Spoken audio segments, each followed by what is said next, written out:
Aunt Maria and I arrived at the Mila church, I was surprised to see so much people. The last time I came here, there wasn't as many. I stood next to my aunt as I watched other people do what they have been doing every night, singing, preaching, praying, and shouting. The Mass was ending soon. I've been standing for almost an hour. I was excited to go home. Aunt Maria, are we almost going home? Not yet. We have a special meeting for you young children. That's when I remembered. Mine has mentioned this many times before. She mentions of bringing the young lambs to the fold. As soon as the Mass was almost over, the other kids and I were escorted to the mourner's bench. We were the ones who have not been saved from sin yet, and today was the day.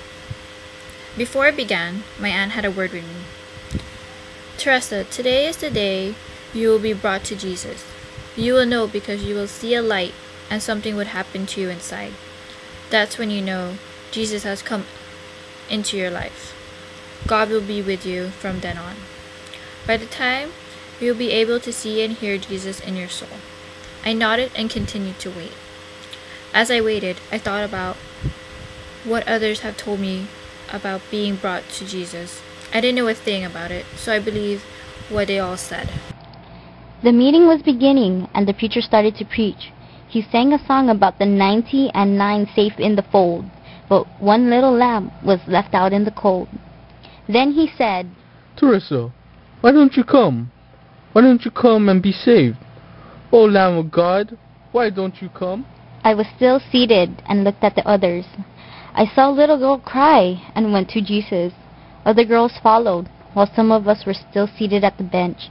I just sat there, waiting to see Jesus.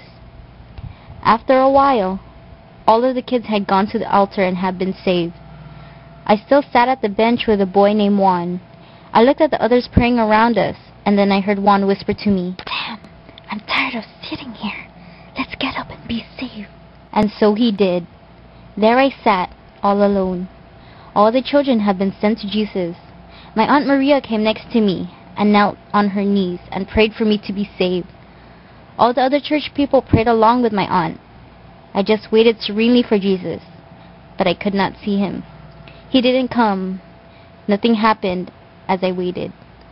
I stayed seated and waited, yet Jesus still didn't show. I heard the songs and the minister saying, Why don't you come, my dear child? Why don't you come to Jesus? Jesus is waiting for you. He wants you. Why don't you come? Sister Cruz, what is this child's name? Teresa, my aunt sobbed. Teresa, why don't you come? Why don't you come and be saved? O Lamb of God, why don't you come?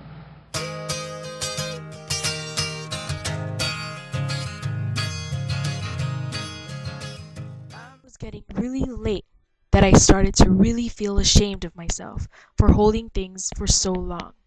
I've been thinking, why God hasn't punished Juan for lying in the church, for he had not really seen Jesus. Juan was up at the altar, satisfied with himself, grinning down at me, while others continued to pray and sing for me to be saved. When I finally decided to end this, I wanted to be saved whether or not I saw Jesus. I stood up slowly as I proceeded to the altar. As I did, the whole church started to rejoice and shout for me. My aunt stood up and gave me a quick hug. As I was reaching the top of the altar, the minister took my hand and led me to the platform. When it was over, the meeting ended with a few amens and concluded that all the children were blessed in the name of God. That night, I remembered, I cried so hard, for I was merely a 13-year-old. I stayed under the covers, still crying because I had lied. I never had the guts to tell my aunt that I wasn't really saved. Now, here I am, under this coconut tree, thinking about that day, the day I stopped believing in Jesus because he didn't come to save me from my sins.